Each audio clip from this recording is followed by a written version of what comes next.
Federal and territory politicians have descended on Alice Springs today to discuss the town's alcohol and crime issues. Their arrival comes just a day after more than 200 Aboriginal people from across Central Australia attended an Indigenous-Only meeting. It was held to discuss grassroots ways to combat rising crime and antisocial behaviour.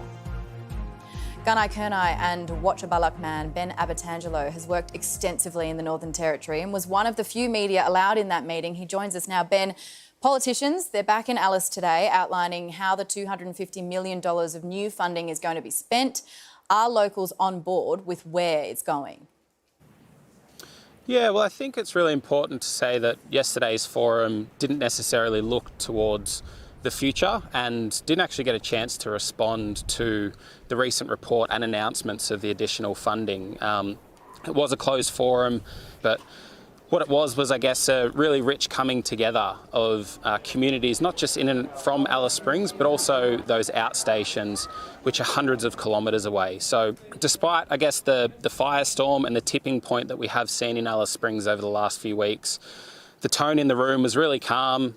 It was really safe and respectful, and I think it was just a moment to bring people together and hopefully put some foundations in place to build upon moving forward. Ben, when you talk about foundations, what do you mean? Because I guess it struck me last week in Alice Springs, everyone has a view as to what the problem is. Everyone seems to have a view about what possible solutions can be. Was there any consensus starting to emerge?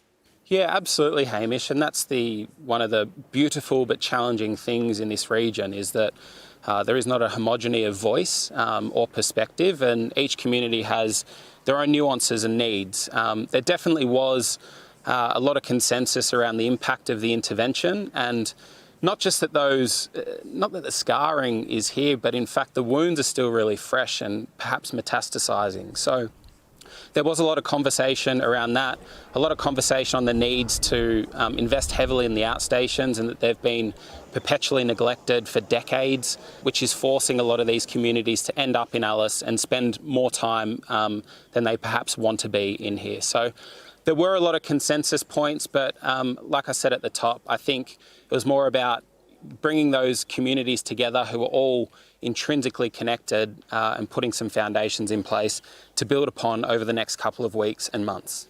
Ben, in your discussions with members of the Indigenous community in Alice Springs and the surrounding towns and camps and areas, what are people saying about reinstating the alcohol bans throughout all of Central Australia? Yeah, it's really interesting. The backstory of the alcohol bans is that it required the suspension of the Racial Discrimination Act to be put in place.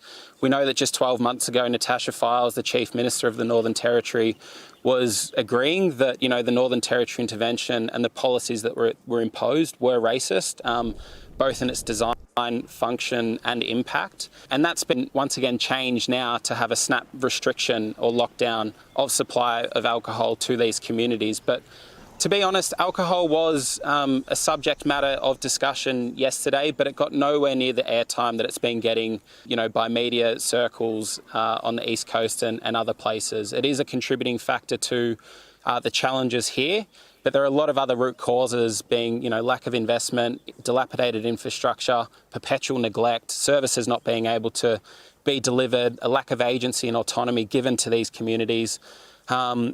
And like I said, the demonisation that took place at the start of the intervention, those wounds are still metastasising, they're still live. So there's a lot of contributing factors here at play, but what we do know is that these communities are best placed to define and solve their problems. And hopefully yesterday is a starting point where they can start to reclaim, their own destinies. Ben, thank you so much for the insight. Always great to chat. Thanks, gang.